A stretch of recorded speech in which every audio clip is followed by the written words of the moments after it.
everyone, Alexa Dunn here, and today I'm going to be talking about one of my favorite thriller writers, Ruth Ware. Much like my previous video, Which Kara Thomas thriller should you read, think of this as your primer on Ruth Ware. If you've been curious about where to start, or if you read one and maybe it wasn't quite for you, I'm going to talk about each of her books that is out or coming out. Her next book comes out in a week or so, and spoiler, I loved it. Though really, I love every Ruth Ware book. She is an auto-buy author for me, though I do have kind of varying opinions of each of the books, and they do have slight stylistic variations, and not every Ruth Ware book is for every reader, so that's what we're gonna go over. Each of the books, what they're about, what I think of them, why you might like them, and so you can figure out where to start with Ruth Ware or where to dive back in if you tried one and it wasn't quite for you. First, a basic primer on Ruth Ware. She is a British thriller writer who basically does spins on kind of Agatha Christie, Hitchcock-esque stories. They range from kind of like murder house books to super gothic-y murder house books, though sometimes they take place on a boat. And that might actually be why you've heard of Ruth Ware. Her biggest hit to date is The Woman in Cabin 10, which takes place on a boat. It's basically Rear Window on a boat. Currently, Ruth Ware has 4 published books out in the universe, and her 5th one, The Turn of the Key, is coming out in a few short weeks. So I'm going to go chronologically through her catalog, though I didn't read her books chronologically, and honestly, I'm kind of glad. I started with The Woman in Cabin 10, and I have no regrets starting there and kind of jumping around her catalog. There's only one book I don't suggest you start with. It is the only one I didn't particularly like. We're gonna get into that in a minute. Let's start with In a Dark, Dark Wood, Ruth Ware's first book. This one is basically creepy glass house in the woods and a bachelorette party gone wrong with deep, dark past secrets and someone psychotic in the mix.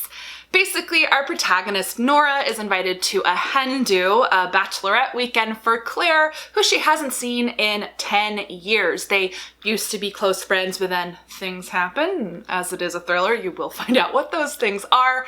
And so she's invited to the bachelorette party and decides to go because a couple other old friends are going as well. And it is in the middle of nowhere in a creepy glass house in the woods, which is one of my favorite parts of the book. I love the creepy tension of knowing that your characters are super isolated and creepy stuff's going down in the house and just woods plus glass walls. Now, the kicker of the whole thing is that Claire is marrying Nora's ex-boyfriend. So it's a bit awkward, it is a bit tense. Nora is definitely still pining for him, but they broke up for reasons with a capital R, and Claire and he seem very, very happy. Now, the hen do timeline is interspersed with future timeline where Nora is in the hospital. Something really terrible has happened. You know someone is dead. You don't know who. And she's lost a massive chunk of her memory. So she's in the hospital. The nurses are coming in and out, and as are the police. She is being interviewed and asked questions by the police detective. So you as the reader don't know what happened, but you know that Nora very well might be a suspect in the murder of whomever died. So you're going back and forth, and it's building tension of this creeping sense of something very, very bad is gonna happen during this bachelorette weekend. In a Dark, Dark Wood is probably my favorite Ruth Ware book because I do like this kind of situation. I like characters who are in isolation. You know something bad is gonna happen, and it's like creeping atmosphere and a ticking clock. I liked the jump back and forth to the hospital. Sometimes that story device doesn't work for me, but it had some very good twists and turns, some very good character moments, but specifically something I think Ruth Ware is very, very good at is building tension and like creepy atmosphere and tone. It's a consistent thing in all of her books, but I particularly loved In a Dark, Dark Wood. That said, I did personally find In a Dark, Dark Wood kind of predictable in terms of guessing the twist and figuring out what was going on, but that didn't detract from the enjoyment of the reading experience for me. A theme you're gonna find in Ruth Ware for me, you might find it different as a reader, is in most of them I have a pretty good sense of the twist early on, but I personally like the characters and the settings and the tension that I love them regardless of that. Fun fact about Out in a Dark, Dark Wood. It was optioned by Reese Witherspoon's production company, and after everything that she did with Big Little Lies, I really, really hope she makes this one. Oh God, I could see it being so, so good as like an HBO original, and so I really hope they make it. Specifically, I think it would work as a miniseries, but I'll take a film, whatever. I definitely want to see it made though. Next is the big famous one, which was Ruth Ware's breakout hit, and that is The Woman in Cabin 10. As I mentioned, this one is very Hitchcockian. It takes place on a boat. Again, the isolated environment. I mean, I felt extra trapped on a boat because I don't like boats or deep water, so extra tension fear level for me, which is a nice bonus when you're reading as a thriller reader. It's about Lo, who is a journalist. She's also a bit of an alcoholic, which does come into play. And she's invited as a journalist on this luxury cruise. It's the maiden voyage of this new enterprise, and she is a travel journalist, so they want her to go on the journey with them and write about it. She's not the only member of the press who's on the boat. On the first night, someone knocks on her door, asks to borrow her mascara, a young woman who's staying in the cabin next door, and she lets her borrow it, and then she gets blitzed out drunk at dinner, goes back to her cabin, and at like 2 in the morning, she hears like a thump and possibly a scream, but she's not entirely sure because she's real drunk. And she goes to her balcony and like leans over, and she swears she sees blood and a body going overboard. She rushes to call security and sounds the alarm, but then when they go to the room, there's no evidence in the room that anyone was ever there, certainly no evidence of a struggle, of a crime scene, of blood. And everyone thinks that she is a crazy alcoholic who is making stuff up. And from there, it is this tense, suffocating, trapped on a boat and everyone is gaslighting you type situation of trying to solve a murder that only Lo believes happened and everyone else thinks that she was just drinking too much.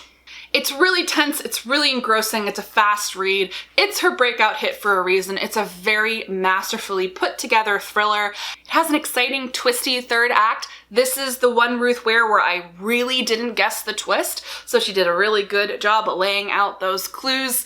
Highly recommend it if you do like that kind of Hitchcockian, unreliable narrator, because even you as the reader is like, girl, you drunk. If you like that sort of thing, it is a very fast-paced, tense read. Next is The Lying Game, and this one is about a group of friends from boarding school. They met when they were 15, they were roommates, and they used to play the lying game at school, so they basically would purposefully tell lies to get into trouble. And there were rules about who you lied to, who you didn't, what you could lie about, and the aim was not to get caught, and they would try to one-up each other. Something went horribly wrong, and they all ended up leaving school, and then many, many years later, one of them reaches out to the other 3 saying, hey, I need you to come back here. They've found a body on the beach, and I'm scared. The main character, whose name I don't remember and Goodreads didn't help me figuring out what it was, has recently become a mother and she doesn't want to leave her infant behind, and so she takes her baby with her to Kate, the friend who reached out, her house, which is very close to school and it's kind of on the beach. And it's kind of this slow build of who is the body that they found? Did they kill someone back in school? And there are flashbacks back to boarding school and to the present of kind of these friends reuniting and the mounting tension. I have to tell you, this is my least favorite of Ruth Ware's books, partly because I personally really disliked the heroine in this one. My warning to you in terms of which Ruth Ware book is right for you: if you like the type of domestic suspense where you have the mom character where it gets a lot into the kind of minutia of being a mom, maybe you're gonna like it more than I do. I actually normally like those books, but in this one I found the main character's kind of attachment to her baby and obsessiveness with her kind of being a perfect mother annoying and really distracting, and it felt like very cheap tension building, because when you have a baby in a situation like this, the stakes are going to be super high because you're like, something could happen to the baby and mom's making bad choices. But really, the thing that I had a problem with it, I'm probably not selling you on it and I apologize, but my real issue with it is when something promises to do the whole ooh, something dark happened at boarding school. I expect healthy flashbacks to boarding school that are going to kind of build the story, build the tension, and drop clues as to the big secret.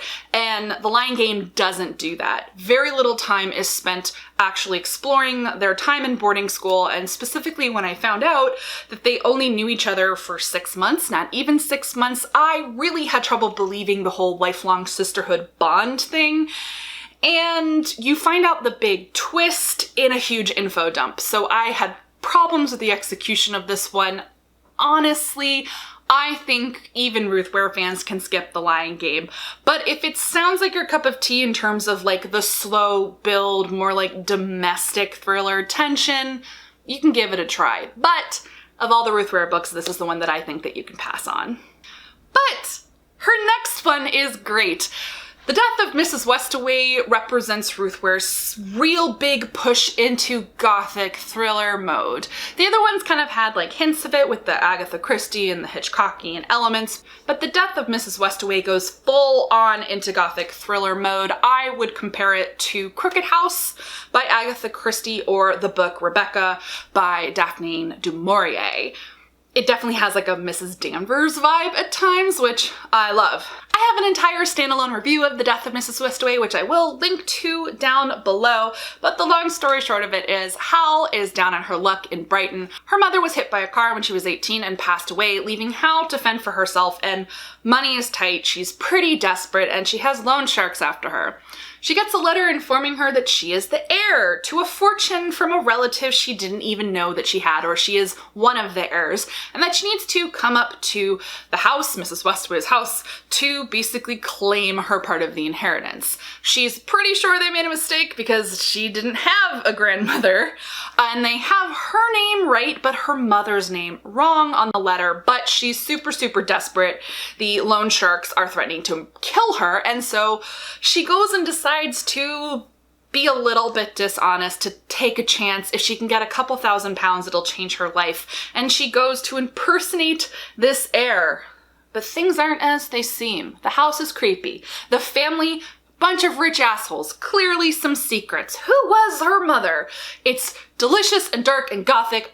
It features an attic room. Why did she stay in the attic room? I guess it was the only room available, but a creepy attic room that locks from the outside, not the inside, with a window someone had scratched to help me into. Run, girl, run. It has that kind of tense gothic atmosphere. I'd say The Death of Mrs. Westaway is really good if you are a fan of YA, honestly. Younger characters. Hal is, I believe, 2021, so she's younger than your average adult protagonist in a thriller, but a little bit older than YA. It definitely had a good feel to me as a fan of YA reader, of a nice crossover thriller. Compare that to The Turn of the Key. This is Ruth Ware's next book, which is coming out in September. I think of The Death of Mrs. Westaway as Ruth Ware's first foray into like a pure gothic thriller, and The Turn of the Key is next level. It's like the first try and then the master class execution of it. They're both really good, and actually I'd almost recommend starting with The Death of Mrs. Westaway if you like the gothic thrillers, and then reading The Turn of the Key, just so you don't start with The Turn of the Key and then end up disappointed with The Death of Mrs. Westaway, which is a very good book on its own, independent, with its own merits. The Turn of the Key, though, it's very clearly inspired by The Turn of the Screw, and yes, it has that feel. It is about a nanny who is hired by a family in their creepy smart house. Again, we have the play between creepy old gothic house, half the house is original, and big glass windows, expansive woods in the middle of nowhere, and it is a smart house, so it's completely powered by technology, which has some really fun thriller elements. Lights turning on in the middle of the night, stereos blaring, doors locking and unlocking, really fun, creepy stuff. This one uses a frame device kind of similar to In a Dark, Dark Wood, where it starts off with the nanny character in jail. You know, one of the kids died, and she is accused of their murder. She is writing to a solicitor begging him to represent her, saying, "Let me just explain everything from the beginning. I have to tell you every single detail so you understand what happened in this house. You have to believe me. I didn't do it." And then it is basically her letter to this lawyer is the story. And it's real good. It's got this nice building tension. It's creepy. Oh, the kids are so frustrating in the very best way when you have a nanny type thriller where you're like, are you evil or are you just children? And you start to question the nanny's sanity just as much as everyone else because the things that are happening don't make sense. And you're trying to guess, like, what is a rational explanation for this? But it's a gothic, so there's always the hint of the supernatural. Should have mentioned in The Death of Mrs. Westaway, that is present as well. There's this motif of tarot in The Death of Mrs. Westaway, which contributes to the gothic feel, you know, that kind of supernatural spiritualism thing. And then in The Turn of the Key, it's, are there ghosts? Kind of thing. We know that every nanny who worked in the house before basically thought the house was haunted. So you go in kind of knowing that something real bad is happening in this house. But what? Are the parents crazy? Is there a psycho murderer? What about that hot groundskeeper who keeps flirting with our nanny character? It is layered. It had some very good twists, many of which I didn't guess, which I always really, really enjoy. Other things a bit more clear, but I thought it had an exciting third act, really satisfying conclusion. I think it is Ruth Ware's best book yet and really sets the stage for a continuing career where she's an auto buy, and I wanted to make this video because I want more people to read Ruth Ware, so this is your primer for where to get started. It really depends on what you like. All of her books are kind of a blend of Agatha Christie or Hitchcock or gothic, classic, creepy stories, and it's just a matter of which thriller tropes you really gravitate toward. I do want to talk about some unifying elements of every Ruth Ware book, whether you like them or not. I do want to warn you, she specializes in anxious heroines. I know many readers have trouble connecting to this. I happen to like it. I think it ramps up the tension in the narrative because every single one essentially has a narrator who is in some way unreliable, meaning their anxiety makes them more paranoid, it ratchets up tension, there's a lot more second guessing of relationships with people and who you can trust, and I like the atmosphere that creates. Also, I am an anxious human, so I find all of her heroines relatable, even when they're being frustrating and a little bit dumb, but it is not for everyone. Just know that that is kind of a hallmark of Ruth Ware heroines, but they are all very layered, very human, and they do vary. The Turn of the Key actually I thought was notable. It's one of her first heroines who was kind of inherently unlikable. She has a lot of rough edges, whereas some of her other characters are a lot more milquetoast in the sense that, you know, they're good people, aw shucks. And so she's starting to introduce more dynamics in her heroines, which I appreciate and hope she keeps up. I would love to see her exploring more archetypes in her heroines. Generally, Ruth Ware books aren't romance heavy, which is also another plus for a lot of readers. If you don't want your thrillers like super heavy on the romance subplot, you are good. Some have more romance than others. The Turn of the Key has a romance subplot, but The Death of Mrs. Westaway doesn't. In a Dark Wood has the romance as part of the setup, meaning it's her ex who is marrying her friend, but it's not really an active romance plot either. The Woman in Cabin 10, same thing. She already has a partner, a fiance who she's left at home, so no romance there. And The Lying Game, same, actually, come to think of it. So Ruth Ware books are really perfect if you don't like heavy romance elements in your thriller story. All of the characters are either purposefully single or established in relationships. As I mentioned, what I think Ruth Ware does better than most thriller writers working today is atmosphere and tension. I feel trapped by almost every single one of her books, but I like that. I like the tropes that she works with that increase that creepiness, the sense of isolation. She loves to put characters in situations where they're cut off from the rest of the world. The Death of Mrs. Westaway employs a fantastic snowstorm that was just, oh, I was so tense. And I love that kind of thing in thrillers, and if you do too, highly recommend Ruth Ware. She's very smart and purposeful with her choices in terms of combining thriller tropes with character archetypes and story choices. They feel very satisfying and very organic.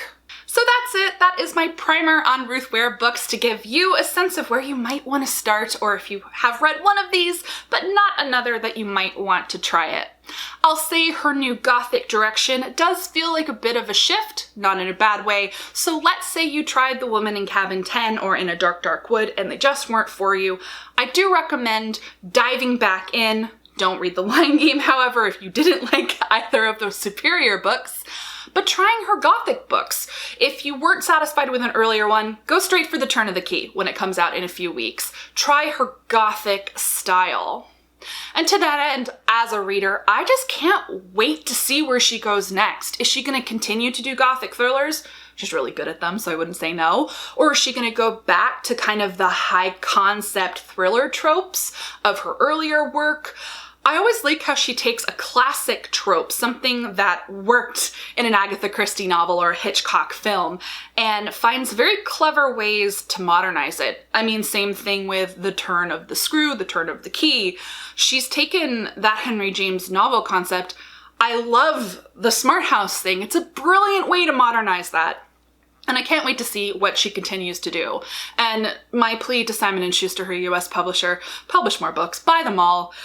Don't make her write too fast, because I actually suspect The Lion Game is a product of a tight deadline, but just keep buying books from Ruth Ware. I am a massive fan, and I hope to make more fans out of all of you. Let me know down below in the comments if you have any questions about any of these. I will definitely link in the description to any relevant related videos. I did talk about a few of these in different wrap-up videos, so I'll link to them down below. And give this video a thumbs up if you like it.